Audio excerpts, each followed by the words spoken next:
Hello everyone. Welcome back to our brilliant initiative of political science. ये इस series का lecture number 43 है। अगर आपने हमारे प्रीवियस लेक्चर नहीं देखे तो आपसे रिक्वेस्ट है कि लेक्चर नंबर 1 से स्टार्ट करें और कंटिन्यूटी में यहाँ तक आएं। ऐसे आपका सीक्वेंस नहीं बनेगा, आपको ये सब्जेक्ट इंटरेस्टिंग नहीं लगेगा। आज के लेक्चर में हम पढ़ेंगे स्वामी विवेकानंद। स्वामी विवेकानंद, उनके पॉलिटिकल थॉट और उनके major contribution. So let's start करने से पहले हम करेंगे एक एमसीक्यू। मीन्स हम स्वामी विवेकानंद को स्टार्ट करेंगे एक इम्पॉर्टेंट एमसीक्यू से। उनकी पूरी की पूरी जो पॉलिटिकल फिलॉसफी है वो इसी एक एमसीक्यू में छुपी है। अगर स्वामी विवेकानंद से एक क्वेश्चन आता है तो वो यही क्वेश्चन आएगा, which of the following concepts was central to Swami Vivekananda political thought. Swami Vivekananda के पॉलिटिकल थॉट का सेंट्रल कंसेप्ट इनमें से कौन सा है? क्या वो मैटेरियलिज्म है, क्या वो स्पिरिचुअलिज्म है, या स्पिरिचुअल नेशनलिज्म, या सेकुलरिज्म, या इकोनॉमिक डिटर्मिनिज्म? तो इसका राइट आंसर है सेकंड। इसका राइट आंसर है स्पिरिचुअल नेशनलिज्म। इनकी पूरी जो आइडियोलॉजी है वो बेस्ड होगी स्पिरिचुअल नेशनलिज्म पे। वो नेशनलिज्म की बात भी करते हैं, वो स्पिरिचुअलिटी की बात भी करते हैं। सो उनकी आइडियोलॉजी होगी स्पिरिचुअल नेशनलिज्म। ठीक है, चलिए पहले उनकी इंट्रोडक्शन देख लेते हैं, कुछ इंपॉर्टेंट कंसेप्ट्स देख लेते हैं, कुछ इंपॉर्टेंट पॉइंट्स देख लेते हैं इंट्रोडक्शन में जो एग्जाम में पूछे जाते हैं। बट करेंगे हम as usual as per sequence के हिसाब से करेंगे। इंट्रोडक्शन सबसे पहले देखते हैं उनका एक इम्पॉर्टेंट कोट जो बहुत इम्पॉर्टेंट है आज के टाइम में भी और एग्जाम में भी पूछा जाता है कि ये कोट किसका है। ये कोट है, arise awake and don't stop until the goal is reached. उठो, जागो और तब तक मत रुको जब तक आप अपना गोल अचीव नहीं कर पाते। उठो, जागो और तब तक मत रुको जब तक आप अपना गोल नहीं अचीव कर पाते। ये कोट आपके लिए भी बहुत इम्पॉर्टेंट है। आपको भी अपना गोल अचीव करना है इस एग्ज़ाम का। सो आपके लिए भी है कि उठो, जागो और तब तक मत रुको जब तक आप ये गोल अचीव नहीं कर पाते। स्वामी विवेकानंद पैदा हुए थे 12 जनवरी 1863 को। 12 जनवरी 1863 को वो पैदा होते हैं अपर क्लास कायास्थ फैमिली में, नॉर्थ कलकत्ता में। कलकत्ता को आज कोलकाता कहते हैं। और उनकी डेथ होती है 4 जुलाई 1902 को बेलूर मठ में, जो उनका मठ था एक हावड़ा में, कलकत्ता में। ठीक है, तो यहाँ से क्वेश्चन क्या बनता है? क्या कोई क्वेश्चन बनता है इन दो लाइन से? यस, पहला क्वेश्चन तो जो मैंने एमसीक्यू करवाया है वो बनता है। दूसरा उनका ये कोट बनता है। तीसरा बनता है 12 जनवरी। वो पैदा होते हैं कब? 12 जनवरी को 1863 को। तो 12 जनवरी क्यों इम्पॉर्टेंट है?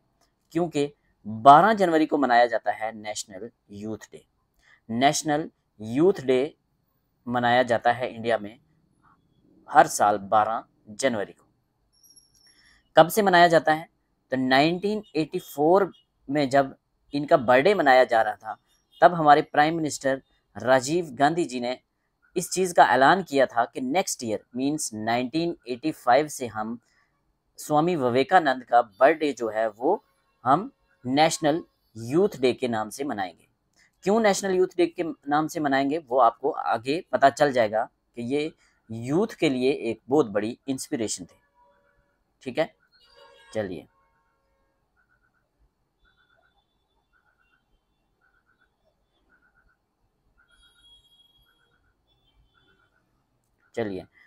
तो स्वामी विवेकानंद कब पैदा हुए? 12 जनवरी 1863। 12 जनवरी को मनाया जाता है नेशनल यूथ डे। उनकी डेथ होती है 1902 में। ये क्यों इम्पॉर्टेंट है? उनका नेशनलिज्म आज के नेशनलिज्म से थोड़ा अलग दिखता है। क्यों अलग दिखता है? क्योंकि जो इंडिया में मॉडर्न नेशनलिज्म स्टार्ट हुआ था वो हुआ था 1905 के पार्टीशन ऑफ बंगाल के बाद।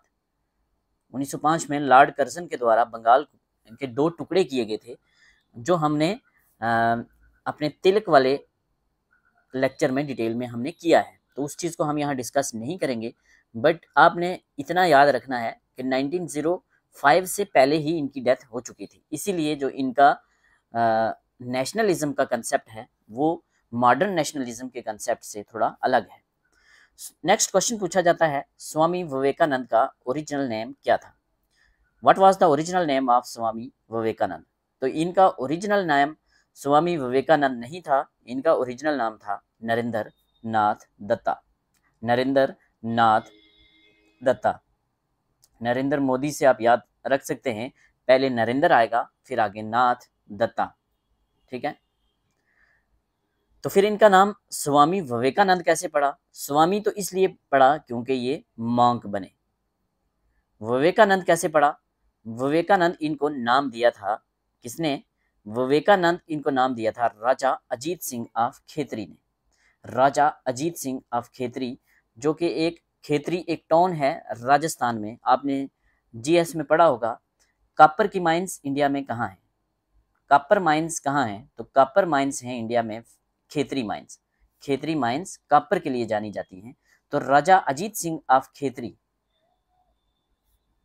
राजा अजीत सिंह ऑफ खेतरी ने इनको दिया था टाइटल विवेकानंद का, जो कि इनके एक बहुत बड़े फॉलोअर भी थे और वेल विशर भी थे।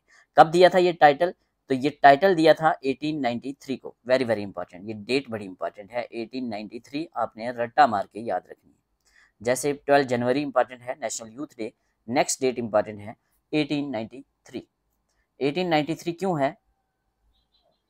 क्योंकि 1893 को हुआ था world parliament of religion in Chicago in USA. USA में एक इंटरनेशनल कॉन्फ्रेंस हुई थी रिलीजन्स के ऊपर। इंटरनेशनल कॉन्फ्रेंस हुई थी कहाँ? यूएसए में। यूएसए में कहाँ? शिकागो में। कब? 1893 को। तो वो कॉन्फ्रेंस अटेंड करने के लिए ये जा रहे थे शिकागो में, और जाने से पहले इनको राजा अजीत सिंह ऑफ खेतरी ने दिया था टाइटल विवेकानंद का, इसीलिए इनको जाना जाता है स्वामी विवेकानंद के नाम से। बट ओरिजिनल नाम इनका क्या था? नरेंद्र नाथ दत्ता। नरेंद्र नाथ दत्ता। चलिए आगे। वर्ल्ड पार्लियामेंट ऑफ रिलीजन कहाँ होता है? शिकागो में। कब होता है? 1893 में। वहाँ ये पार्टिसिपेट करने के लिए जाते हैं इंडिया के बिहाफ पे, और वहाँ इनको मौका मिलता है ओपनिंग स्पीच का। ओपनिंग स्पीच का मौका मिलता है parliament of religions in Chicago 1893 में, जहाँ ये बड़े दमदार तरीके से अपनी स्पीच की शुरुआत करते हैं। इनकी speech parliament of religion in Chicago 1893 के नाम से आप सर्च करेंगे यूट्यूब पे तो आज भी आपको मिल जाएगी। वहाँ ये स्टार्ट करते हैं, dear sisters and brothers of America. तो बड़ी एक दमदार स्पीच होती है। वहाँ के जो इनके और डेलीगेट्स थे या अमेरिकन प्रेस थी, वो बहुत ही ज़्यादा इम्प्रेस होते हैं इनकी नॉलेज से। इनके पास इंडियन और वेस्टर्न फिलॉसफी की नॉलेज थी, और ये नॉलेज जब वो एक इंटरनेशनल प्लेटफॉर्म के ऊपर शेयर कर रहे थे तो वहाँ पूरी दुनिया के जो डेलीगेट्स आए हुए थे वो इनसे इम्प्रेस हो गए, और कुछ ही मिनट्स में ये एक इंटरनेशनल सेलिब्रिटी बन गए। लोग हैरान हो गए देख के कि वेस्टर्न फिलॉसफी की इनको इतनी ज़्यादा नॉलेज कैसे है। तो उससे पहले क्या होता था, यहाँ हमारे ब्रिटिश गवर्नमेंट थी, तो इंडिया का जो कल्चर है, इंडिया की जो फिलॉसफी है, उसको इन्फीरियर बताया जाता था अंग्रेज़ों के द्वारा। तो ये फर्स्ट टाइम था जब हमारी फिलॉसफी को इंटरनेशनल लेवल पे कोई लेकर गया था, और वो थे स्वामी विवेकानंद। 12 जनवरी को मनाया जाता है नेशनल यूथ डे 1985 से हम ऑलरेडी बात कर चुके हैं। चलिए, अगर आपसे कोई पूछे इंटरनेशनल यूथ डे कब मनाया जाता है, तो इंटरनेशनल यूथ डे 12 को ही मनाया जाता है, बट वो 12 जनवरी नहीं है, वो है 12 अगस्त। आपने ध्यान रखना है, कहीं क्वेश्चन में पूछा जा सकता है। International youth day is an awareness day designated by United nation, ये यूनाइटेड नेशन के द्वारा मनाया जाता है और 12 अगस्त को मनाया जाता है। कब से मनाया जाता है? तो हमारे से 15 ईयर बाद हमने स्टार्ट किया नेशनल यूथ डे 1885, तो इन्होंने स्टार्ट किया नॉट 15 ईयर, हमने स्टार्ट किया, हाँ 1985 से हमने स्टार्ट किया, तो 15 साल बाद 1985, तो 2000 से ये मनाया जाता है। ठीक है, चलिए आगे। स्वामी विवेकानंद एक हिंदू मॉन्क थे, एक फिलासफर थे, एक सोशल रिफॉर्मर थे। यस, स्टेटमेंट पूछी जाए तो ये ट्रू है। क्वेश्चन पूछा जाता है स्वामी विवेकानंद के गुरु कौन थे? स्वामी विवेकानंद के गुरु कौन थे? तो स्वामी विवेकानंद के गुरु थे श्री रामकृष्ण परमहंस। रामकृष्ण परमहंस कौन थे? तो रामकृष्ण परमहंस थे स्वामी विवेकानंद के गुरु। Very very important. His guru made him aware of his potential, which should not be wasted in marriage or family life. उनके गुरु ने उनको अवेयर किया कि नरेंद्र दत्ता, आपके अंदर एक पोटेंशियल है और इस पोटेंशियल को आप वेस्ट मत कीजिए अपनी गृह जिंदगी में, अपनी घरेलू जिंदगी में, अपनी फैमिली लाइफ में, शादीशुदा जिंदगी, शादी करके अपनी जिंदगी में ये वेस्ट मत कीजिए। आपको पूरे हिंदुस्तान को देखना है, पूरी दुनिया को देखना है, पूरी दुनिया की सेवा करनी है, पूरे हिंदुस्तान की सेवा करनी है। देखेंगे आगे कि ऐसा क्यों बोला इन्होंने, पूरी दुनिया और पूरी हिंदुस्तान की सेवा करनी है।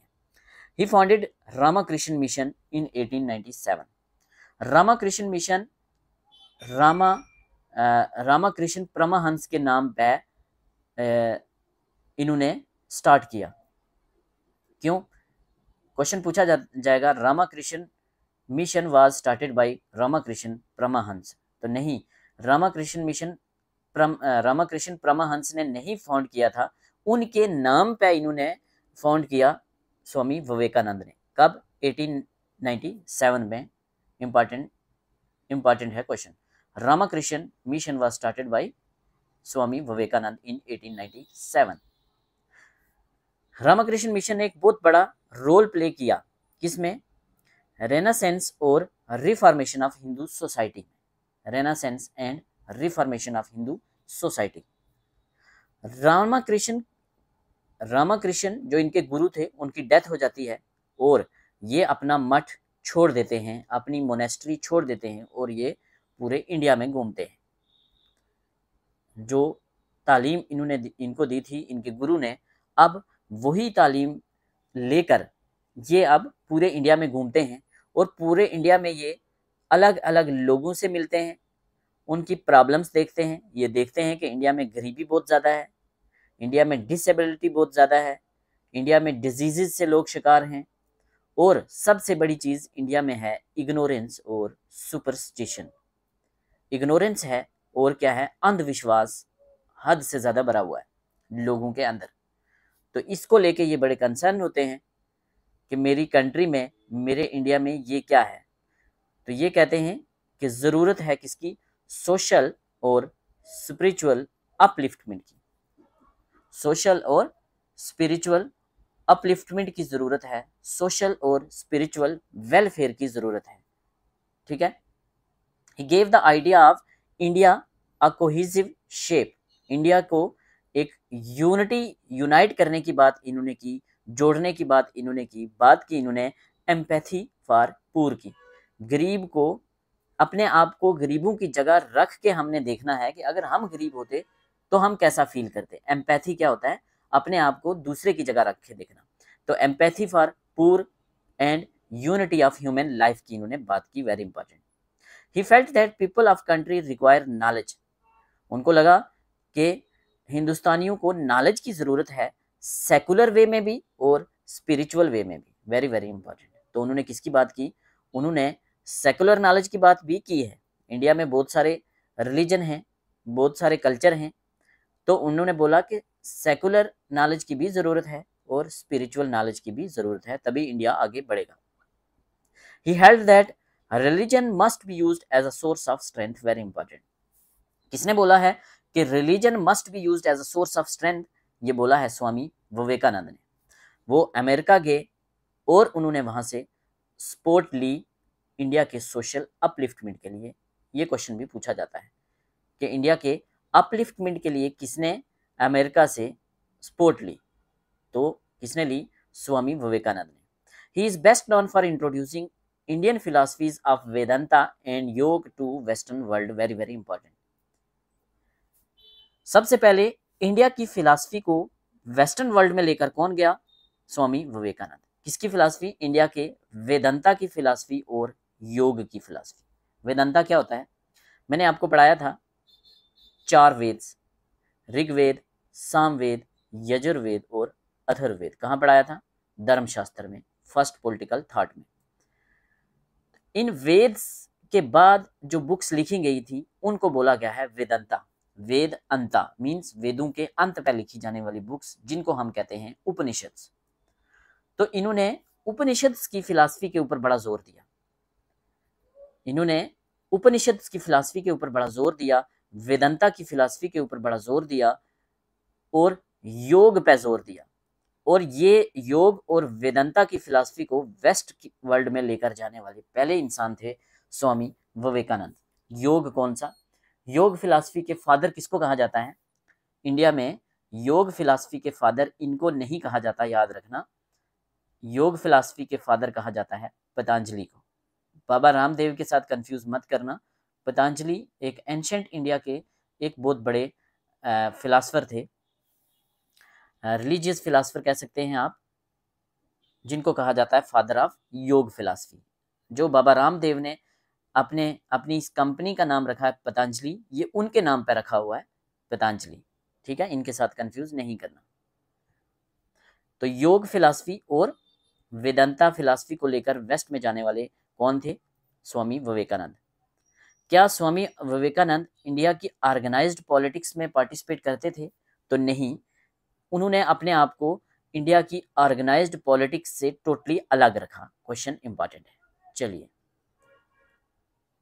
Swami Vivekananda believed that politics could be a means of spiritual expression and social service. Very important.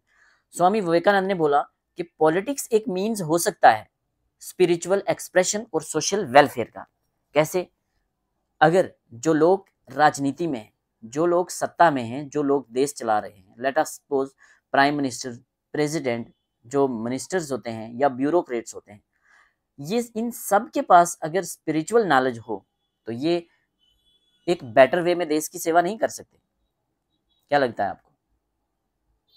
काम क्या है सिविल सर्वेंट्स का और जो लोगों के रिप्रेजेंटेटिव हैं, चाहे एमएलएज हैं आज के टाइम में, चाहे एमपीज हैं, मंत्रीज हैं, इनका काम क्या है?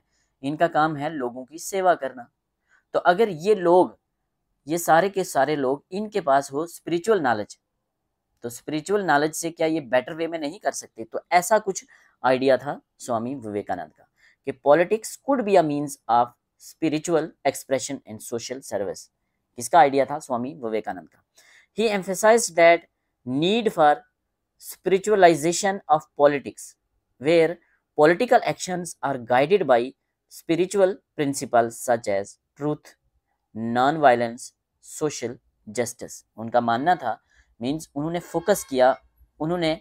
फोकस किया कि ज़रूरत है स्पिरिचुअलाइजेशन ऑफ पॉलिटिक्स की, जहाँ पॉलिटिकल एक्शन है जो वो गाइड किए जाएं स्पिरिचुअल प्रिंसिपल्स के द्वारा, जैसे कि सच्चाई, नॉन वायलेंस, अहिंसा, सोशल जस्टिस। तो ये आइडियाज़ आप देखते हैं आज कहीं ना कहीं, आप जब हम महात्मा गांधी को पढ़ेंगे तो ये आइडियाज़ उनके हैं। महात्मा गांधी इनके बाद आते हैं और महात्मा गांधी ये प्रिंसिपल्स स्वामी विवेकानंद से लेते हैं। मीन्स स्वामी विवेकानंद से इंस्पायर थे महात्मा गांधी। ठीक है, ये इंपॉर्टेंट है, पूछा जाएगा, यहाँ ही इनकी फिलॉसफी पूरी घूमती है। spiritualization of politics, where political actions are guided by spiritual principles such as truth, non-violence, and social justice. His teachings blended religion with nationalism. उन्होंने अपनी टीचिंग को ब्लेंड किया नेशनलिज्म के साथ। किसने अपनी टीचिंग को ब्लेंड किया? मीन्स अपनी टीचिंग को ब्लेंड किया किसके साथ? रिलीजन और नेशनलिज्म के साथ। मीन्स रिलीजन को ब्लेंड किया नेशनलिज्म के साथ। तो रिलीजन क्या है? उनकी वेदांता की फिलॉसफी, तो वो थे स्वामी विवेकानंद। ठीक है, इनका नेशनलिज्म कैसे होगा? Spiritual nationalism. He held that change is the sign of life. किसने बोला कि चेंज जो है वो साइन है लाइफ का? अगर आप चेंज लाते हो तब यही है जिंदगी। While stiffness is the sign of death और decay, stillness is the sign of death and decay. कोई चीज, एक पानी की एग्जांपल ले लो, एक जगह एक पानी स्टिल कंडीशन में खड़ा है, तो क्या वो पानी साफ रहेगा? नहीं, वहाँ बैक्टीरियल कंटामिनेशन होगा, वहाँ फंजाई, वहाँ एल्गा आएंगे। आपने देखा होगा कुछ टाइम के बाद वहाँ स्मेल आना स्टार्ट हो जाएगी, वो पानी गंदा सा हो जाएगा। तो ये कहते हैं, और बहता हुआ पानी जो होता है वो कितना शानदार दिखता है, जो दरिया में बहता हुआ पानी है। तो change is the sign of life, change ही साइन है लाइफ का। स्टिलनेस जो है वो साइन है डेथ का या डिके का। एक इंसान, कोई अगर एक्सीडेंट हो जाता है और वो बेड पे पड़ जाता है, अगर वो हिल नहीं सकता, आपने देखा होगा उसकी स्किन कैसे खत्म हो जाती है, डिके हो जाती है। तो ये किसका थॉट है? ये स्टेटमेंट किसकी है? अगर एग्जाम में पूछा जाए कि change is the sign of life while stillness is the sign of death और डिके, तो ये बोला है स्वामी विवेकानंद ने। Tradition must be interpreted in accordance with the new social and historical requirement. जो भी ट्रेडिशन है उनको इंटरप्रेट करना चाहिए नए वाले सोशल और हिस्टोरिकल रिक्वायरमेंट के हिसाब से। ऐसा नहीं है कि हमारी बुक्स में जो लिखा है हजारों साल पहले आप उसी को फॉलो करो। ये कहते हैं कि जो उस टाइम के लोग थे, जो उस टाइम के स्कॉलर थे, उनका मेंटल लेवल अलग था। आज साइंस तरक्की कर चुकी है, आज हमने एक रीजन पे बात करनी है। इन्होंने भी रैशनलिज्म को प्रमोट किया, राजा राम मोहन राय की तरह इन्होंने भी रैशनलिज्म की बात की। इन्होंने बात की कि आप वेदास या उपनिषद, जो भी रिलीजियस बुक्स हैं, उनकी वो वाली बातें लो जो रैशनल, जो रीजन के हिसाब से ठीक है, जो हैज पर रैशनलिज्म आपको लगता है सही है, जो साइंटिफिकली ठीक है, जो हैज पर लॉजिक सही लगती है, उनको फॉलो करो। जो अंधविश्वास वाली बातें हैं उनको इग्नोर करो। ही believed that change must be occur in the minds of man. पहले दिमाग में चेंज होना चाहिए। अगर इंसान के दिमाग में चेंज है तो उसके बाद उसका एक्शन भी सही होगा, उसके एक्शन में भी आपको चेंज दिखेगा।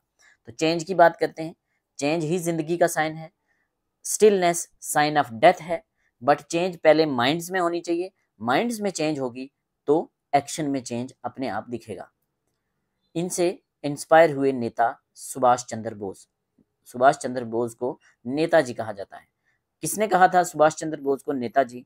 आप मुझे कमेंट सेक्शन में बताएंगे। नेताजी सुभाष चंद्र बोस, इनको कहते हैं maker of modern India. Maker of modern India Swami Vivekananda को किसने कहा है? तो स्वामी विवेकानंद को मेकर ऑफ मॉडर्न इंडिया कहा है सुभाष चंद्र बोस ने। चलिए आगे चलते हैं, इनका पॉलिटिकल थॉट देखते हैं। रिवाइज करने की जरूरत तो नहीं है, ठीक है, लेंथी हो जाएगा अगर हम रिवाइज करेंगे, बट अगर करना है तो मैं फिर आपको थोड़ा फास्ट बता देता हूं अभी से इंपॉर्टेंट क्या है। स्पिरिचुअल नेशनलिज्म इनका सेंट्रल कंसेप्ट है, इनके पॉलिटिकल थॉट का। Arise awake and don't stop until the goal is reached. 12 January national youth day के नाम से मनाया जाता है, जब ये पैदा हुए थे। राजा अजीत सिंह ऑफ खेतरी इनको टाइटल देते हैं विवेकानंद का। यूएसए शिकागो में जाने से पहले क्यों गए थे वहां? वहां हुई थी world parliament of religion in Chicago in 1893, date भी इंपॉर्टेंट है। वहां जाके ये इंडिया की फिलॉसफी को इन्होंने वेस्टर्न वर्ल्ड को दिखाया था और ये एक सेलिब्रिटी बन गए थे। नेशनल यूथ डे हम मनाते हैं 1985 से आज तक। हर साल इंटरनेशनल यूथ डे मनाया जाता है अगस्त 12 को 2000 से, ठीक है। इनके गुरु थे रामकृष्ण परमहंस, जिन्होंने इनको इनकी पोटेंशियल से अवेयर करवाया था। रामकृष्ण मिशन किसने स्टार्ट किया? स्वामी विवेकानंद ने। कब? 1897 को, जब ये शिकागो गए उसके 4 साल बाद, ठीक है। उसके बाद ये देखते हैं गरीबी है, डिजीजेज हैं और क्या है, अंधविश्वास है। इसलिए ये बात करते हैं सोशल और स्पिरिचुअल वेलफेयर की, अपलिफ्टमेंट की, ठीक है। वेदांता और योग फिलॉसफी को इंटरनेशनल लेवल पर ले जाने वाले कौन थे? Swami Vivekananda. Truth, non violence, social justice से ये ब्लेंड करना चाहते हैं इंडिया की पॉलिटिक्स को। मेकर ऑफ मॉडर्न इंडिया इनको कहा है किसने? नेताजी सुभाष चंद्र बोस ने। और कहते हैं change is the sign of life while stillness is the sign of death. Change पहले इंसान के माइंड में आना चाहिए और उसके बाद एक्शन में खुद दिखेगा। तो ये थे इनके इंपॉर्टेंट पॉइंट, हमने रिवाइज कर लिया है, एग्जाम में यही पूछे जाएंगे। ठीक है, चलिए political thought of Swami Vivekananda. सबसे पहले देखते हैं फिलॉसफी ऑफ नियो वेदांता क्या है। वेदांता तो मैंने बता दिया, उपनिषद को कहते हैं, वेदों के अंत पर लिखी जाने वाली बुक्स। ठीक है, तो philosophy of neo Vedanta and modern Hinduism by Swami Vivekananda, इनको कहा जाता है one of the founder of modern Hinduism. तो मॉडर्न हिंदुइज्म कौन क्या होगा? मॉडर्न हिंदुइज्म होगा जो चलेगा नियो वेदांता की फिलॉसफी पे। तो नियो वेदांता की फिलॉसफी है क्या? It is a spiritual idea. ये एक स्पिरिचुअल आइडिया है, ये एक पॉलिटिकल आइडिया नहीं है। First important question. Swami Vivekananda कहते हैं कि जो भी रिलीजियस स्क्रिप्चर हैं, चाहे वो वेदास हैं, चाहे वो उपनिषद हैं, चाहे वो गीता है, चाहे वो कोई भी और बुक है, आप उसको इंटरप्रेट कीजिए बट विद रीजन। रीजन के साथ इंटरप्रेट कीजिए। जो चीजें आपको लॉजिकली साइंटिफिकली लगता है कि ये सही हैं, उनको अपने सोल के साथ इम्बाइब कीजिए, उनको अपनी रूह में डाल लीजिए, अपने सोल में डाल लीजिए, तो वही बनेगा आपका character. Interpret religious scriptures like Vedas and Upanishad with reason and imbibe it with your soul. और यही है नियो वेदांता की फिलॉसफी। ठीक है, यही है नियो वेदांता की फिलॉसफी। इन्होंने रिकमेंड किया रैशनल थिंकिंग को या स्पिरिचुअल थिंकिंग को, यस ट्रू है। इनके लिए रैशनल थिंकिंग ही स्पिरिचुअल थिंकिंग है। ये कहते हैं God is real, God is real, visible world is unreal. हमारी बॉडी के दो पार्ट होते हैं, एक हमारी बॉडी जो आपको दिखती है, जिसको आप टच कर सकते हैं, और दूसरा हमारी बॉडी के अंदर soul, soul plus physical body. तो ये कहते हैं जो फिजिकल बॉडी है हमारी, ये अनरियल है, और बॉडी के अंदर जो सोल है वो रियल है, और जो सोल है वही गॉड है, जो सोल है वही गॉड है। क्योंकि जब हमारी बॉडी से सोल निकल जाता है हम, तो वो सोल जाके मिलता है किसके साथ? गॉड के साथ। तो गॉड एक रियल सोल है, एक बिग सोल है, और उसी के साथ मिलेगा हमारा सोल, हमारी रूह। God is real and visible world is unreal, कौन कहता है? स्वामी विवेकानंद। ठीक है, इंडिविजुअल का गोल क्या है? हैज पर नियो वेदांता फिलॉसफी, इंडिविजुअल का गोल है लिबरेशन। इंडिविजुअल का गोल है लिबरेशन। लिबरेशन मीन्स हमारी फिजिकल बॉडी से सोल का लिबरेट होना। लिबरेशन होगी कैसे? Liberation is possible through true knowledge, through true knowledge. Liberation mean मोक्ष। मोक्ष का मतलब कि जो हम ये कहते हैं कि डेथ और बर्थ के साइकिल से अगर हमने निकलना है, डेथ और बर्थ के साइकिल से अगर हमने निकलना है, तो हमें फॉलो करना पड़ेगा स्पिरिचुअल पाथ, नियो वेदांता की फिलॉसफी का पाथ, और वही है ट्रू नॉलेज। ठीक है, लिबरेशन कैसे होगी? ट्रू नॉलेज से होगी। मोक्ष कैसे होगी? ट्रू नॉलेज से होगी। ट्रू नॉलेज होगी क्या? ये कहते हैं कुछ भी हमने अगर फॉलो करना है तो फॉलो करने से पहले उसको जानना जरूरी है। जानना कैसे जरूरी है? With reason. Know everything before following. Follow करने से पहले हर चीज जानिए और इंटरप्रेट कीजिए उसको रीजन के साथ, और उसके बाद उसको एब्जॉर्ब कीजिए अपने सोल के साथ। ठीक है, क्योंकि इसी सोल को बाद में ऑब्जर्व होना है सुप्रीम सोल के साथ, गॉड के साथ, और इसी को कहते हैं हम लिबरेशन या मोक्ष, और यही है एम लाइफ का। डिसअटैचमेंट फ्रॉम मटेरियल वर्ल्ड की ये बात करते हैं। अपने आप को डिसअटैच कीजिए मटेरियल वर्ल्ड से। इनकी जो फिलॉसफी ऑफ नियो वेदांता है, neo Vedanta philosophy increased the cultural strength of Hinduism by its reformation which he interpreted pave the way for nationalism. इनकी नियो वेदांता की फिलॉसफी ने इंडिया की कल्चरल स्ट्रेंथ को और मजबूत किया। ठीक है, क्योंकि कल्चरल का रिफॉर्मेशन हुआ, सोसाइटी का रिफॉर्मेशन हुआ, और ये कहीं ना कहीं जाके एक रास्ता बना इंडिया के नेशनल मूवमेंट्स का जो आगे होंगी 1905 के बाद। यूनिटी ऑफ ऑल रिलीजन्स की बात कौन करता है? यूनिटी ऑफ ऑल रिलीजन की बात करते हैं स्वामी विवेकानंद। स्वामी विवेकानंद को कहा जाता है की फाउंडर ऑफ मॉडर्न हिंदुइज्म। उन्होंने अटैक किया ट्रेडिशनल हिंदुइज्म पे। जो ट्रेडिशनल हिंदुइज्म में एविल्स प्रैक्टिसेस थी, जो बैड प्रैक्टिसेस थी, उन पे इन्होंने अटैक किया। कास्ट सिस्टम हो गया जैसे, या एजुकेशन से फीमेल्स को दूर रखना, या बाकी जो भी हमने एविल्स देखे हैं राजा राममोहन राय के की आइडियोलॉजी में, उन सब को ये भी अपोज करते हैं, क्योंकि ये भी एक रैशनल थिंकर हैं। ठीक है, 3 प्रिंसिपल्स हैं इनके नियो वेदांता की फिलॉसफी के। कौन कौन से? वननेस ऑफ गॉड, ये कहते हैं गॉड एक है। वेदांता की फिलॉसफी बिलीव करती है गॉड एक है। ठीक है, और man leading to solidarity of universe. तो इंसान का क्या धर्म है, क्या ड्यूटी है? यूनिटी लाना, सिर्फ इंडिया की नहीं, पूरी दुनिया की। क्यों? हर इंसान में सोल है, हर इंसान में सोल है, और सोल में ही रब बसता है, सोल में ही भगवान है। तो सारे के सारे जो इंसान हैं उनको इक्विवेलेंट टू गॉड का दर्जा दिया है इन्होंने कहा है कि इंसानों की सेवा करना मीन्स भगवान की सेवा करना। ठीक है, selfless action in service of humanity which should be treated as service of God. ये कहते हैं कि इंसानों की सेवा करना जो है वो गॉड की सेवा करने के बराबर है। तीसरा इनका प्रिंसिपल है, इन्होंने प्रिंसिपल ऑफ यूनिवर्सल टॉलरेंस को प्रोपोगेट किया। मीन्स इंडिया में बहुत सारे रिलीजन हैं और सब रिलीजन्स को इम्पोर्टेंस दो, सब रिलीजन को बराबर मानो।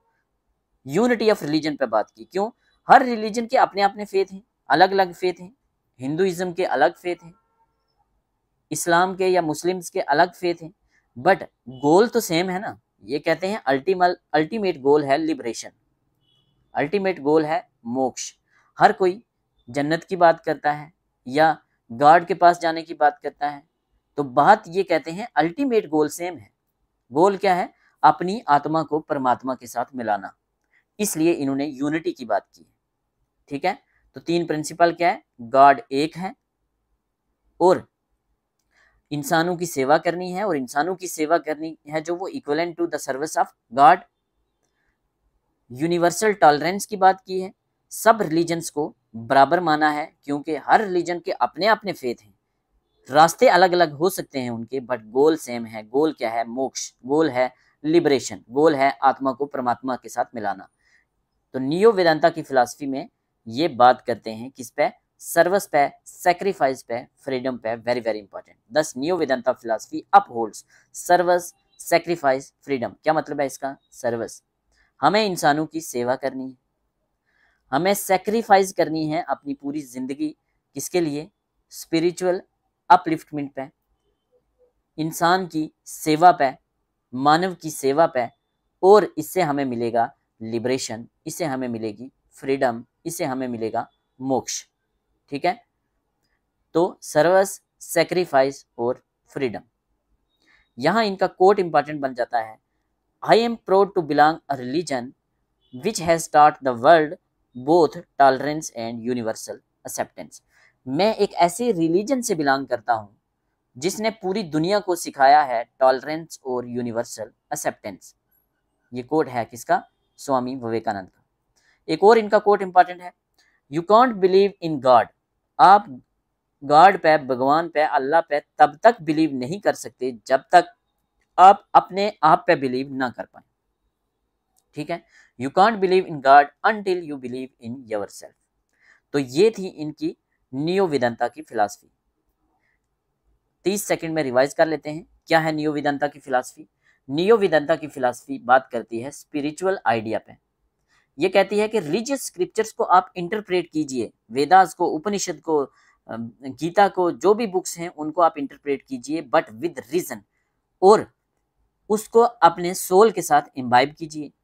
इन्होंने रिकमेंड किया रैशनल थिंकिंग, और रैशनल थिंकिंग ही है स्पिरिचुअल थिंकिंग। गॉड रियल है, विजिबल वर्ल्ड अनरियल है। गोल है इंडिविजुअल का लिबरेशन, और लिबरेशन होगी ट्रू नॉलेज से। ट्रू नॉलेज कैसे होगी? पहले हमें हर चीज जाननी है, फॉलो नहीं करना, पहले जानना है। जानने के बाद हमने पहले जानना है और जो नॉलेज हम ले रहे हैं उसको इंटरप्रेट करना है विद रीजन, ठीक है, और फिर उसको इम्बाइब करना है आपकी अपने सोल के साथ, क्योंकि हमारा सोल जो है वो इम्बाइब होगा सुप्रीम सोल के साथ, उसी से हमें मिलेगी liberation. Dis attachment from material world की बात की है इन्होंने, जो ये दुनिया है इसकी चीज़ों से हमें इन चीज़ों के साथ अटैच नहीं होना। तो इस चीज़ से इंडिया का कल्चरल स्ट्रेंथ हुई, हिंदुइज्म रिफॉर्म हुआ और कहीं ना कहीं आगे जाके ये रास्ता बना नेशनलिज्म का। यूनिटी ऑफ ऑल रिलीजन की बात करते हैं और 3 प्रिंसिपल हैं इनके वेदांता फिलॉसफी के। वननेस ऑफ गॉड, गॉड एक है, इंसान को सर्विस करनी है इंडिविजुअल की, इंसान को इंसान की सेवा करनी है, इंसान की सेवा मीन्स गॉड की सेवा। यूनिवर्सल टॉलरेंस की बात की है, रिलीजन अलग अलग हैं, कल्चर अलग अलग हैं, अलग अलग रिलीजन के अलग अलग फेथ्स हैं, अलग अलग रास्ते हैं, बट गोल सेम है, लिबरेशन। इसलिए सर्विस, सैक्रिफाइस, फ्रीडम का कंसेप्ट इन्होंने दिया है। I am proud to belong a religion which has taught the world both tolerance and universal acceptance. You can't believe in God until you believe in yourself. आपको समझ आ गया होगा अच्छे से। हमारे नोट्स डिटेल में होते हैं, हमारे लेक्चर डिटेल में होते हैं। अगर आप हमारा ये लेक्चर देख लेते हैं तो मुझे नहीं लगता आपको कोई और बुक पढ़ने की ज़रूरत है, बस इसको रिवाइज करना है अच्छे से और हमारे नोट्स से रिवाइज करना है। नोट्स आपको मिल जाएंगे, हमारा एक प्राइवेट टेलीग्राम ग्रुप है, वो ग्रुप आपने कैसे ज्वाइन करना है, कमेंट सेक्शन में व्हाट्सएप नंबर दिया है, उस पर आपने मैसेज करना है। तो इस लेक्चर को और नोट्स को अगर आप मिला के पढ़ेंगे तो मुझे नहीं लगता इसके अलावा कुछ और आपको पढ़ने की ज़रूरत है, ठीक है। चलिए, लेक्चर हमारे लेंथी होते हैं बट डिटेल में होते हैं, किसी भी और पेड कोर्स की ज़रूरत नहीं पड़ती। Spirituality as basis of political thought, spirituality as political as basis of political thought की बात कौन करता है? तो spirituality as basis of political thought की बात करते हैं स्वामी विवेकानंद। क्या है इनका concept? Spirituality as basis of political thought. Political thought का बेस क्या है? स्पिरिचुअलिटी मीन्स, मैंने ऑलरेडी बता दिया आपको कि अगर जो हमारी गवर्नमेंट है, जो सत्ता में लोग बैठे हैं, अगर इन सब के पास स्पिरिचुअल नॉलेज हो तो देश कैसा चले, तो वैसा देश चाहते थे स्वामी विवेकानंद। स्वामी विवेकानंद पॉलिटिकल फिलॉसफी, स्वामी विवेकानंद कहते हैं कि पॉलिटिकल फिलॉसफी को हम सेपरेट नहीं कर सकते स्पिरिचुअल आउटलुक से। Political philosophy can't be separated from spiritual outlook. किसने बोला? स्वामी विवेकानंद ने। Spirituality to be the soul of Indian civilization, spirituality को इंडिया के सिविलाइजेशन की सोल की बात की है स्वामी विवेकानंद ने। Offering the moral foundation upon which political and social structure should be build. तो ये एक मॉरल फाउंडेशन का काम करेंगे, इसके ऊपर आप पॉलिटिकल स्ट्रक्चर खड़े कीजिए, सोशल स्ट्रक्चर खड़े कीजिए, आप कामयाब होंगे। मीन्स सिंपल सी बात है, आपने बच्चों को इंडिया के बच्चों को एजुकेशन देनी है स्कूल में, वो एजुकेशन जो होगी वो होगी spiritual education. But spiritual education का मतलब यहाँ ये नहीं है रिलीजियस एजुकेशन, यहाँ मतलब है उनको क्या पढ़ाना है? हमने वो चीज़ें पढ़ानी है रिलीजन की, सिर्फ वो चीज़ें पढ़ानी हैं जो हैज़ पर रीज़न बिल्कुल सही हैं, जो रीज़न पे बेस्ड हैं, जो रैशनलिज्म पे बेस्ड हैं, जो साइंटिफिकली सही हैं, जो एज पर लॉजिक सही हैं। तो जब हर बच्चा ऐसा होगा तो बड़ा होके यूथ ऐसा होगा, बड़ा होके जब वो इंडिया की ब्यूरोक्रेसी में जाएगा या गवर्नेंस में जाएगा तो क्या होगा? तो होगी पॉलिटिकल और सोशल अपलिफ्टमेंट, ठीक है। यही बात की है इन्होंने स्पिरिचुअलिटी के कंसेप्ट में। He considered spirituality to the soul of Indian civilization, offering the moral foundation upon which political and social structures should be built. अब आपको इतना इनकी मीन्स फिलॉसफी समझ आ गई होगी, अब आप इनके क्वेश्चन अच्छे से निकाल लेंगे। इसी पे बेस्ड है, बार बार इसी की बात होगी, डायरेक्टली और इनडायरेक्टली। वेदांता एंड यूनिवर्सलिज्म की बात की है। वेदांता की फिलॉसफी आपने जान ली, क्या फिलॉसफी है? यही कि वो वाली चीज़ें लो जो एज पर रीजन सही हैं। यूनिवर्सलिज्म मीन्स ये यूनिवर्सल ब्रदरहुड की बात करते हैं, ये चाहते हैं कि जो ये स्पिरिचुअल अपलिफ्टमेंट है ये सिर्फ इंडिया की ना हो, ये पूरी दुनिया की हो। Swami Vivekananda propagated Vedantic principles of the unity of all existence which had profound political implication. ठीक है, oneness of souls and solidarity की बात की है इन्होंने। अब आपको अच्छे से समझ आ जाएगा। वननेस मीन्स गॉड एक है, solidarity means unity of individuals, mean सब ने जो लोगों की सेवा करनी है, तो जनता की सेवा इक्वलेंट टू सेवा ऑफ गॉड। तो oneness and solidarity, he focus on oneness translated into message of social solidarity, social unity की बात की है इन्होंने। ठीक है, चलिए आगे। उन्होंने बात की है नेशनल यूनिटी की। सोशल यूनिटी होगी तो नेशनल यूनिटी होगी। National unity must be grounded in the realization of collective welfare, सबकी वेलफेयर की बात की है। इंडिविजुअल से और ग्रुप से ऊपर उठ के, रिलीजन से, कल्चर से ऊपर उठ के सबकी वेलफेयर करनी है, कलेक्टिव वेलफेयर करनी है। This idea was revolutionary in an era marked by casteism and rationalism. ये वो वक्त था जब इंडिया में कास्टिज्म प्रिवेलेंट था, जब वर्ण सिस्टम प्रिवेलेंट था इंडिया में, रीजनलिज्म प्रिवेलेंट था, अपने अपने रीजन की बात होती थी। उस टाइम एक व्यक्ति ऐसी बात कर रहा था, वो बात कर रहा था वननेस की एंड सॉलिडेरिटी की, वो बात कर रहा था यूनिवर्सलिज्म की। ठीक है, चलिए ग्लोबल ब्रदरहुड की बात की है इन्होंने, सेम बात है, यूनिवर्सल ब्रदरहुड की बात की है उन्होंने। ठीक है, वो अपना मैसेज वेस्ट में लेके जाते हैं, हमें पता है। वो कहते हैं वेस्ट को कि हम आपको देंगे स्पिरिचुअल गाइडेंस। स्पिरिचुअल गाइडेंस कौन देगा? हम आपको देंगे, और आप हमें मटेरियल सपोर्ट कीजिए। वेस्ट को कहते हैं कि आप हमें मटेरियल अचीवमेंट में हमें हेल्प कीजिए। ठीक है, ग्लोबल ब्रदरहुड की बात करते हैं, यूनिवर्सल ब्रदरहुड की बात करते हैं। वो वेस्ट को कहते हैं कि India could offer spiritual guidance, और आप हमें हेल्प कीजिए किसमें? मटेरियल अचीवमेंट में। Self realization and social duty की बात की है। सेल्फ रियलाइजेशन क्या होता है? Self realization means state of being where one is constant union with divine. Means जब एक इंडिविजुअल रेगुलरली एक बड़े सोल के साथ, एक गॉड के साथ जुड़ा रहता है। कैसे जुड़ा रहेगा?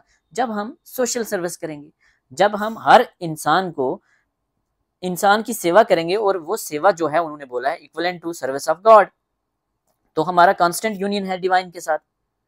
मीन्स इससे क्या होगा? इससे fulfilment of one own potential. तो यही है सेल्फ रियलाइजेशन। तो सेल्फ रियलाइजेशन ही हमारी सोशल ड्यूटी है।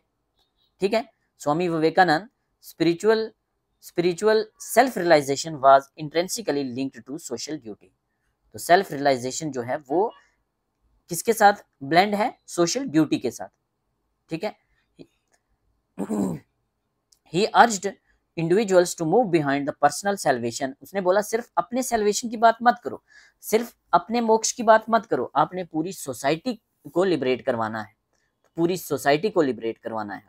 ठीक है, अब आपको समझ आ गया होगा। ज्यादा इसको बार बार करेंगे तो आप बोर भी हो जाएंगे, क्योंकि कंसेप्ट मैंने आपको समझा दिया है। कर्म योग की बात की है उन्होंने, कर्मास की बात की है। कहाँ से कंसेप्ट लिया है? भगवत गीता से बात लिया है। Vivekananda champion the idea of karma yoga, selfless action, वही मानव सेवा, human seva, a means of achieving both spiritual growth and social upliftment. Karma yoga क्या है? कर्म योग एक सेल्फलेस एक्शन है। आप कर्म कीजिए, ठीक है, आपको फल मिलेगा, कहते हैं ना हिंदुइज्म में। सेल्फलेस एक्शन है, ये एक मीन्स है फॉर अचीविंग बोथ। किसके लिए रास्ता है? स्पिरिचुअल ग्रोथ के लिए और सोशल अपलिफ्टमेंट के लिए भी। He stated that every individual's action contribute to nation's progress. Her individual का एक्शन है जो वो कंट्रीब्यूट करेगा नेशन की प्रोग्रेस के लिए। ठीक है, सर्विस टू ह्यूमैनिटी, पढ़ने की जरूरत नहीं है, आपको समझ है, मैंने बता दिया ऑलरेडी। क्या मोटो था उनका? Service to man is service to God. By serving the poor and downtrodden, गरीबों को, पिछड़ों की मदद करना, individuals engage in true spiritual practice, fostering a sense of community welfare. ठीक है, Swami Vivekananda political ideology was not restricted to the governance of the state. उनकी जो पॉलिटिकल आइडियोलॉजी थी वो सिर्फ और सिर्फ रिस्ट्रिक्ट नहीं थी गवर्नेंस के साथ। It extended to the governance of self, अपने आप को हमने गवर्न करना है, सोसाइटी को गवर्न करना है, एथिकल वैल्यूज पर गवर्न करना है, और स्पिरिचुअल ग्रोथ करनी है। ये स्टेटमेंट की फॉर्म में क्वेश्चन पूछा गया है यूजीसी नेट में, तो तभी मैंने ये लाइन उठाई है। ठीक है, अब आपको समझ आ गया होगा, क्योंकि हम डिटेल में कंसेप्ट की बात कर चुके हैं। फिर से एक बार कंसेप्ट को रिवाइज करते हैं। इंसान जो है उसकी बॉडी दो पार्ट में डिवाइड है, एक विजिबल, एक अनविजिबल। विजिबल क्या है? जो हमारी बॉडी है, जो फिजिकल बॉडी है। अनविजिबल क्या है? सोल है। तो सोल में क्या है? सोल में हर सोल इक्विवेलेंट टू गॉड, हर बॉडी में सोल है, हर बॉडी में गॉड है, भगवान है। इंसान की सेवा गॉड की सेवा के बराबर है, भगवान की सेवा के बराबर है। ठीक है, तो यही हमारी ड्यूटी है। हमने वेदास की, हमने उपनिषद की, हमने रिलीजियस स्क्रिप्चर्स की वो वाली बातें लेनी है जो एज पर रीजन सही है, जो रैशनलिज्म पे बेस्ड है। ठीक है, और यही इंसान जो है यही होगा स्पिरिचुअल इंसान। ठीक है, इसी से होगी स्पिरिचुअल अपलिफ्टमेंट। यही पॉलिटिकल थॉट का बेस है।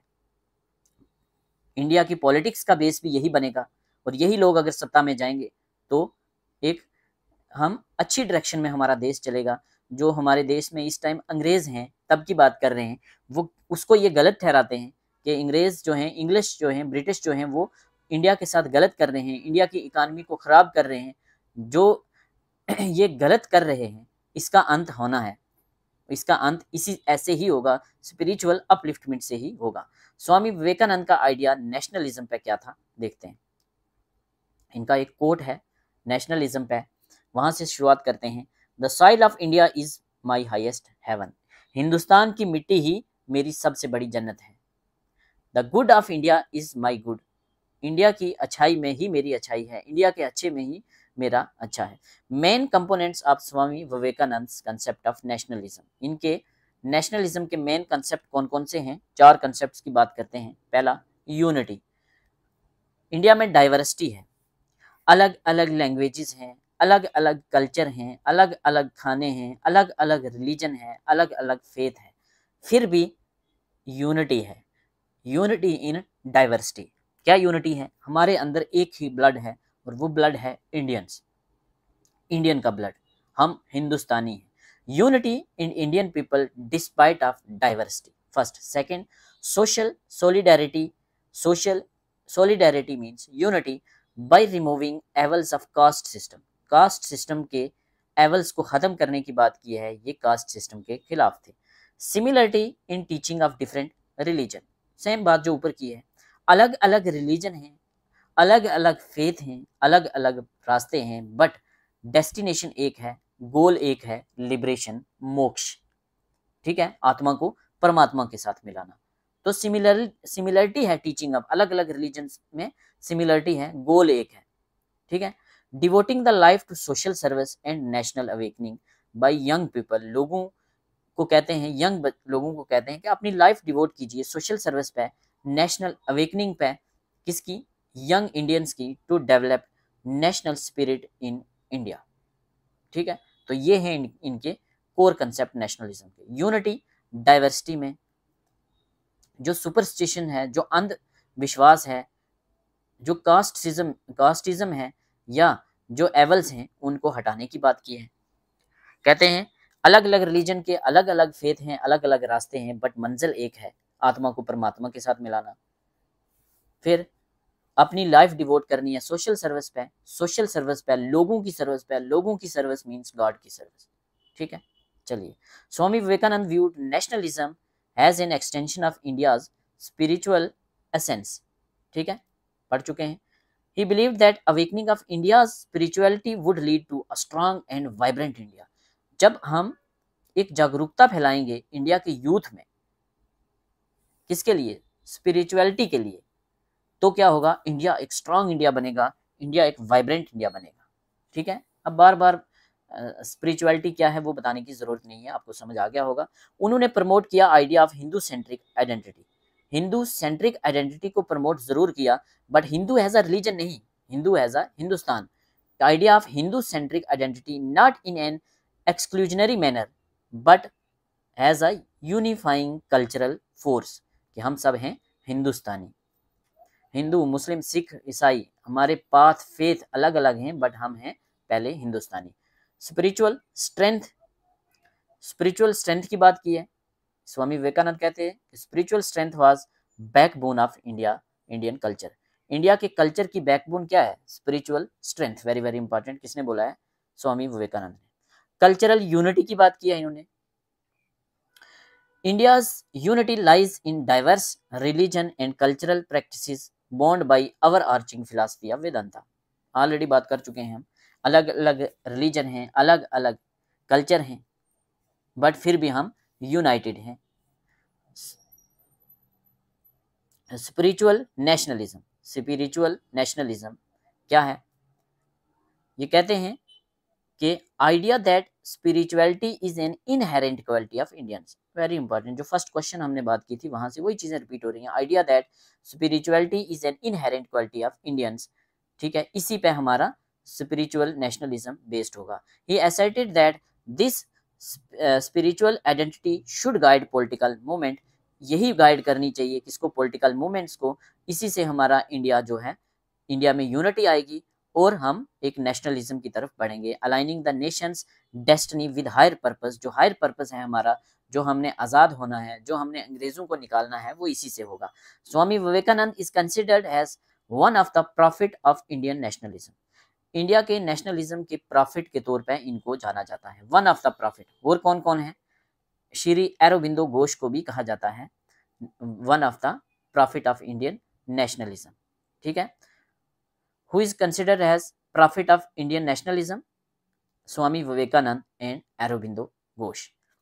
Swami Vivekanand is considered as one of the prophet of Indian nationalism as he seek emergence of strong and self-confident India that will propagate the message of Vedanta philosophy to the world.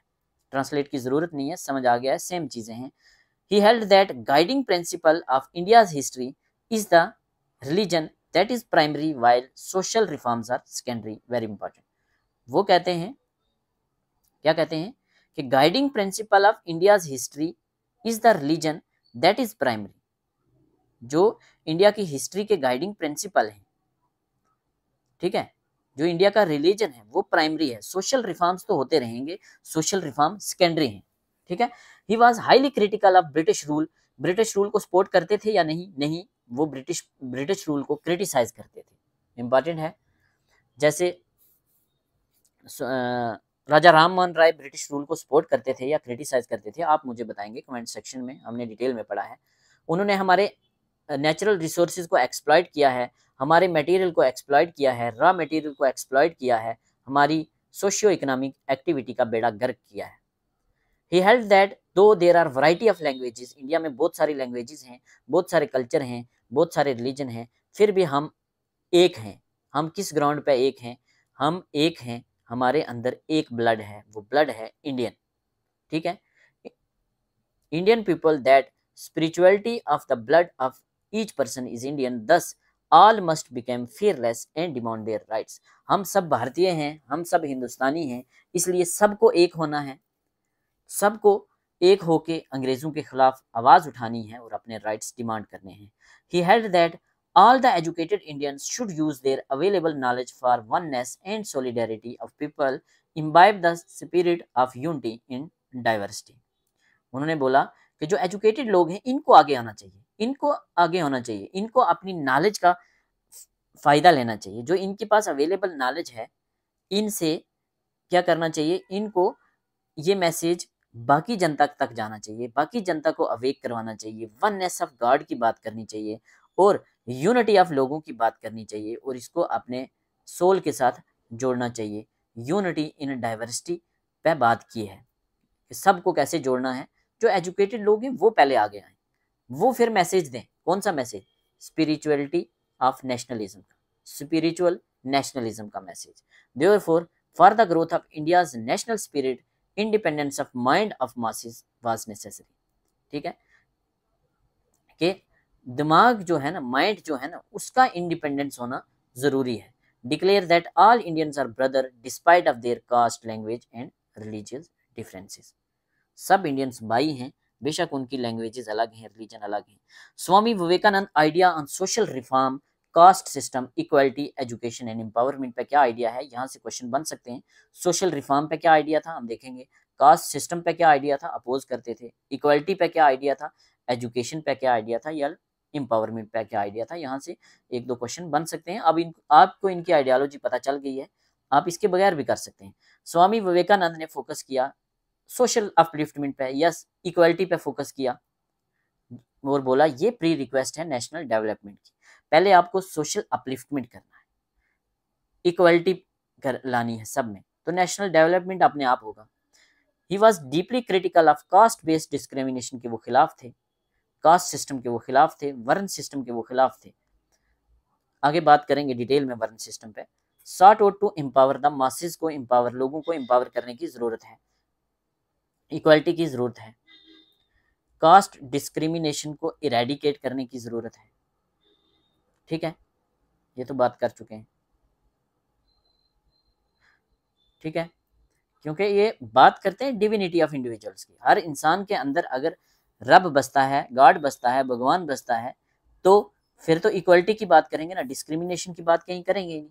वो criticise करते हैं social hierarchy को, कहते हैं ये national progress को रोकती है। कौन सी सोशल हायरार्की, वही वर्ण सिस्टम वाली, ब्राह्मण, क्षत्रिय, वैश्य और शूद्रा, उसके खिलाफ है। उसको एक पॉजिटिव वे में लेते हैं, आगे बात करेंगे हम। एजुकेशन और एम्पावरमेंट पे क्या बात की इन्होंने बोला कि एजुकेशन एक टूल है सोशल रिफॉर्म का, सोशल अपलिफ्टमेंट का। मार्जिनल सेक्शन ऑफ सोसाइटी को आप एजुकेट कीजिए, उसको अपलिफ्ट कीजिए। ही believed that the spiritual and secular education जो है वो साथ साथ चलनी चाहिए। सेकुलर एजुकेशन भी दो आप, बट साथ साथ में स्पिरिचुअल एजुकेशन आप दो। ठीक है, fostering a generation capable of addressing nation socio political challenge, तभी हम जो हमारा सोशियो पॉलिटिकल चैलेंज है उसको एड्रेस कर पाएंगे। सेल्फ स्ट्रेंथनिंग की बात की। सेल्फ स्ट्रेंथनिंग तो होगी जब हम स्पिरिचुअली अपलिफ्ट होंगे, जब हम मॉरली अपलिफ्ट होंगे, तो हमारी सेल्फ स्ट्रेंथ होगा। ठीक है, तो इससे नेशन की प्रोग्रेस में पार्टिसिपेट होगा। Stages of human progress by Swami Vivekananda, very important. Swami Vivekananda ने कास्ट सिस्टम को रिजेक्ट किया, वर्ण सिस्टम को रिजेक्ट किया, बट कौन सा वर्ण सिस्टम, जो लेटर वैदिक पीरियड में था। लेटर वैदिक पीरियड के वर्ण सिस्टम को रिजेक्ट किया, अर्ली वैदिक पीरियड के वर्ण सिस्टम को रिजेक्ट नहीं किया। ये ध्यान रखना, कहीं कंसेप्ट बेस्ड क्वेश्चन हो तो आप कर पाए। तो दोनों में आपको फर्क पता होना चाहिए, अर्ली वैदिक पीरियड में का वर्ण सिस्टम कैसा था और लेटर वैदिक पीरियड का वर्ण सिस्टम कैसा था। तो कैसा था, अर्ली वैदिक पीरियड में वर्ण सिस्टम ओकुपेशनल था। ओकुपेशनल था मींस कोई भी ब्राह्मण है, अगर कोई, जो लोग वेदास पढ़ते हैं वो ब्राह्मण है। कोई भी ब्राह्मण अगर वो चाहे तो वो, अगर वो बिजनेस का काम करे, कॉमर्स का काम करे, तो वो वैश्या बन सकता था। किसी भी वैश्या का बच्चा वेदास की नॉलेज लेके ब्राह्मण बन सकता था। किसी भी शूद्रास का बच्चा वेदास की नॉलेज लेके ब्राह्मण बन सकता था। मींस जो ये काम के बेस पे क्लासेस थी, वर्क के बेस पे क्लासेस थी। ब्राह्मण वो लोग थे जो नॉलेजेबल थे, जो वेदास पढ़ते थे। क्षत्रियास वो लोग थे जो प्रोटेक्शन करते थे, जो बाकी ट्राइब्स को बचाते थे, जो डिफेंस सिस्टम में थे। ठीक है, वैश्यास वो लोग थे जो बिजनेस करते थे, जो प्रोडक्शन करते थे। और शूद्रास वो लोग थे जो बाकी सारे काम करते थे। तो ये ऑक्यूपेशनल था। कोई भी शूद्रास चाहे तो वो ब्राह्मण बन सकता था, कोई भी ब्राह्मण चाहे वो क्षत्रिय बन सकता था, कोई भी क्षत्रिय चाहे वो वैश्य बन सकता था, कोई भी वैश्य चाहे वो शूद्रा बन सकता था। ये होता था अर्ली वैदिक पीरियड में। लेटर वैदिक पीरियड में इसको रिजेक्ट कर दिया था। ब्राह्मण का बच्चा ब्राह्मण ही बनेगा, क्षत्रिय का बच्चा क्षत्रिय ही बनेगा। इसको एक कास्ट का शेप ले आए थे। ठीक है, ये मैंने वर्ण सिस्टम आपको पढ़ाया है धर्मशास्त्र में, तो जिसने नहीं देखा पहले धर्मशास्त्र देख ले, यहाँ हम डिटेल में बात नहीं करेंगे। तो ये अर्ली वैदिक के वर्ण सिस्टम से इनको दिक्कत नहीं है। क्या बात करते हैं ये बात करते हैं, ये कहते हैं कि इसको हम, he uses analogy of Hindu caste system to identify the stages of human progress. Human progress के स्टेजेस को आइडेंटिफाई किया है इन्होंने हिंदूज के कास्ट सिस्टम से। कैसे, हिंदू का जो कास्ट सिस्टम है वो ह्यूमन प्रोग्रेस की स्टेजेस है। जैसे अर्ली वैदिक में हुआ करता था, जैसे जो ब्राह्मण है वो नॉलेज को रिप्रेजेंट करते हैं, जो लोग वेदास पढ़ रहे हैं, जो नॉलेजेबल लोग हैं वो ब्राह्मण हैं, जो ऑर्डर को रिप्रेजेंट करते हैं वो क्षत्रिय हैं, जो कॉमर्स को रिप्रेजेंट करते हैं वो वैश्य हैं, जो इक्वालिटी की बात करते हैं, जो सबकी इक्वालिटी की बात करते हैं वो शूद्रास हैं। ये रिजेक्ट नहीं है, कोई भी ब्राह्मण चाहे क्षत्रिय बने, क्षत्रिय चाहे वैश्य बने, वैश्य चाहे शूद्र बने, ठीक है। तो इनका कास्ट सिस्टम जो है वो ऑलमोस्ट सिमिलर है अर्ली वैदिक सिस्टम के, नॉट कास्ट सिस्टम, सॉरी, ये स्टेजेस ऑफ ह्यूमन प्रोग्रेस है, not caste system. Caste system के तो ये बिल्कुल खिलाफ है, क्योंकि ये इंसान में भगवान देखते हैं, तो कास्ट सिस्टम को कैसे प्रमोट करते हैं, करेंगे। स्वामी विवेकानंद का व्यूज कैपिटलिज्म पे क्या है, ये आपको समझ आ गया होगा कि ये स्टेजेस ऑफ ह्यूमन प्रोग्रेस के तौर पे हम इसको लेंगे। ब्राह्मण जो हैं, जो नॉलेजेबल लोग हैं वो ब्राह्मण हैं, जो ऑर्डर को रिप्रेजेंट करते हैं वो क्षत्रिय हैं, जो कॉमर्स को करते हैं वो वैश्य हैं, जो शूद्र से हैं वो इक्वालिटी की बात करते हैं, ठीक है। और ये इंटरचेंजेबल है, कोई भी ब्राह्मण ऊपर का नीचे, नीचे का ऊपर जा सकता है। चलिए आगे चलते हैं, ज़्यादा टाइम वेस्ट नहीं करेंगे। कैपिटलिज्म पे इनका क्या आइडिया था, ये या सोशलिज्म पे। कैपिटलिज्म हम पढ़ चुके हैं, मो ज़ेडुंग हमने पढ़ा है, कार्ल मार्क्स हमने पढ़ा है, तो यहाँ हम बात नहीं करेंगे कैपिटलिज्म की। कार्ल मार्क्स, कैपिटलिज्म, सोशलिज्म भी हमने देखा है, मो ज़ेडुंग देखा है, चाइना के रिलेशन हमने इंडिया के साथ देखे हैं, वहाँ सोशलिज्म की बात की है हमने, फिर हमने नाम को पढ़ा है, तो ये चीज़ें बार बार यहाँ नहीं करेंगे। कैपिटलिज्म को इन्होंने रिजेक्ट किया है, कैपिटलिज्म को इन्होंने रिजेक्ट किया है क्योंकि वो मटेरियलिज्म के खिलाफ थे, डिसअटैचमेंट ऑफ मटेरियल वर्ल्ड की वो बात करते थे। तो कैपिटलिज्म की तो कहानी खत्म होगी। क्या वो सोशलिज्म को सपोर्ट करते हैं? करते भी हैं और नहीं भी करते। कैसे? वो सोशलिज्म को भी क्रिटिसाइज करते हैं बट रिजेक्ट नहीं करते। वो कहते हैं कि due to poverty and starvation moral progress is hard to achieve. अगर गरीबी होगी, भूखमरी होगी, तो स्पिरिचुअल अपलिफ्टमेंट तो होगा ही नहीं, मॉरल प्रोग्रेस तो होगा ही नहीं। इसलिए मैं सोशलिज्म को सपोर्ट करता हूँ, इसलिए मैं सोशलिज्म को सपोर्ट करता हूँ। वो कहते हैं कि आई एम सोशलिस्ट, मैं सोशलिस्ट हूँ, not because I think it is perfect, इसलिए नहीं हूँ कि ये परफेक्ट सिस्टम है, परफेक्ट सिस्टम नहीं है, कमियां हैं इसमें, बट मैं इसलिए सपोर्ट करता हूँ क्योंकि half a loaf is better than no bread. अगर भूखे रहने से बेटर है कोई एक रोटी का टुकड़ा मिल जाए, ठीक है। कुछ ना कुछ होना बेटर है कुछ ना होने से। अगर बिल्कुल हम भूखे होंगे, गरीब होंगे, तो मॉरल प्रोग्रेस तो होगी नहीं। तो इसलिए मैं सपोर्ट करता हूँ कैपिटलिज्म को, सॉरी सोशलिज्म को। कैपिटलिज्म को वो रिजेक्ट करते हैं, कैपिटलिज्म को वो रिजेक्ट करते हैं, सोशलिज्म को क्रिटिसाइज करते हैं। वो कहते हैं कि मैं सोशलिस्ट हूँ, इसलिए नहीं ये परफेक्ट सिस्टम है, इसलिए कि एक रोटी का टुकड़ा होना बेटर है भूखे रहने से, ना होने से। स्वामी विवेकानंद के थॉट ने मॉडर्न इंडियन नेशनलिज्म पे क्या असर डाला है, क्या रोल है उसका? Role of Swami Vivekananda thought on modern Indian nationalism. Swami Vivekananda ideas significantly shaped Indian nationalist movement. उन्होंने फोकस किया है स्पिरिचुअल नेशनलिज्म पे, हमें पता है। इसने इंस्पायर किया है बहुत सारे इंडियन लीडर को, जिन्होंने कंट्रीब्यूट किया है डेवलपमेंट ऑफ इंडियन आइडेंटिटी को। कैसे? बोथ कल्चरली और सोशियो पॉलिटिकल अवेकनिंग के लिए। इन्होंने किस किस को इंस्पायर किया है? Swami Vivekananda thought on spiritual awakening and national pride influence many key figures of Indian independence movement. जैसे गांधी इनसे बहुत ज़्यादा इंस्पायर्ड थे। गांधी की आइडियोलॉजी में, गांधी हम नेक्स्ट पढ़ेंगे अपने नेक्स्ट लेक्चर में, गांधी बात करते हैं ट्रूथ की, नॉन वायलेंस की, टॉलरेंस की, ब्रदरहुड की, यूनिवर्सल लव की, सोशल रिफॉर्म की। तो हमने ये सारी चीज़ें डायरेक्टली और इनडायरेक्टली स्वामी विवेकानंद में भी देखी हैं। तो गांधी इंस्पायर्ड थे, गांधी ने truth, non violence, tolerance, brotherhood, universal love और सोशल रिफॉर्म जैसे आइडियाज़ जो हैं वो लिए हैं स्वामी विवेकानंद से। The idea of self reliance और सर्विस टू पूर जो गांधी के थॉट में हमें मिलता है, या कंस्ट्रक्टिव प्रोग्राम्स की बात जो गांधी करते हैं, विलेज के डेवलपमेंट की बात करते हैं, वो कहीं ना कहीं जुड़े हुए हैं स्वामी विवेकानंद के थॉट के साथ। सुभाष चंद्र बोस, जिनकी बात हमने ऑलरेडी भी की है, वो इनको अपना स्पिरिचुअल मेंटोर मानते थे। स्ट्रांग विल पावर की उन्होंने बात की है जो उन्होंने लिया है स्वामी विवेकानंद से।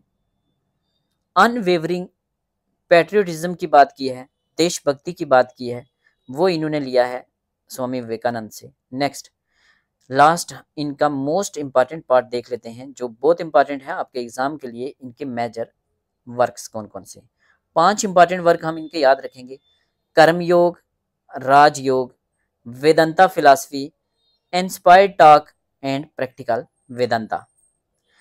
कर्मयोग और राजयोग 1893 में ये जाते हैं कहाँ, शिकागो। उसके 3 साल के बाद लिखते हैं ये कर्मयोग और राजयोग सेम ईयर में।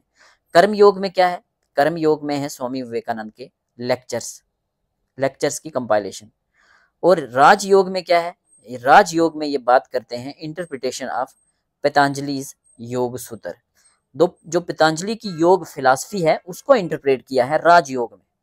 पतंजलि कौन थे, फादर ऑफ योग फिलॉसफी, ठीक है। वेदांता फिलॉसफी इनकी नेक्स्ट बुक है 1897 और 2 इनके पब्लिकेशंस हैं जो इनकी डेथ के बाद पब्लिश किए जाते हैं। इंस्पायर्ड टॉक्स 1909 और प्रैक्टिकल वेदांता 1912। प्रैक्टिकल वेदांता में बात करते हैं कि Vedanta can be made a practical in our day to day life में हम प्रैक्टिकल के तौर पे यूज कर सकते हैं वेदांता की फिलॉसफी को। तो ये थे इनके 5 इंपॉर्टेंट वर्क्स। कौन कौन से, कर्मयोग, राजयोग 1896। राजयोग में पतंजलि के योग फिलॉसफी को, योग सूत्रास को इंटरप्रेट करते हैं और कर्म योग में इनके ही लेक्चर्स की कंपाइलेशन है। Vedanta philosophy 1897, inspired talk 1919, practical Vedanta 1912। तो ये इनके बहुत इंपॉर्टेंट है, क्रोनोलॉजिकली अरेंज करने के लिए ये आ सकते हैं। कमेंट सेक्शन में ज़रूर बताना लेक्चर कैसा लगा, इसमें क्या कमियां रह गई, इसको हम और कैसे मॉडिफाई कर सकते हैं। अगर हमारे सभी लेक्चर्स के आपको नोट्स चाहिए तो नोट हम एक प्राइवेट ग्रुप में शेयर करते हैं। नोट्स हम एक प्राइवेट ग्रुप में शेयर करते हैं। डिस्क्रिप्शन में व्हाट्सएप नंबर दिया गया है, तो व्हाट्सएप पे आप टेक्स्ट कीजिए और हम आपको डिटेल बताएंगे, क्योंकि हमें भी रेवेन्यू की ज़रूरत है। बहुत नॉमिनल चार्जेस हैं, बहुत कम चार्जेस हैं। जितने एक पीडीएफ के चार्जेस होने चाहिए उतने सारे कंप्लीट कोर्स के चार्जेस हैं। तो हम लेक्चर हम ऐसे ही यूट्यूब पर रेगुलर लाएंगे और नोट्स जो हैं वो प्राइवेट ग्रुप में हम शेयर करेंगे। आप में से ही काफ़ी सारे स्टूडेंट्स का सजेशन था कि सर आपके नोट्स इतने ब्रिलियंट हैं, अगर सब ये नोट्स पढ़ेंगे तो सबको तो आप सेम लेवल पे ला रहे हो, ये मत करो, नोट्स आप प्राइवेट रखो एटलीस्ट।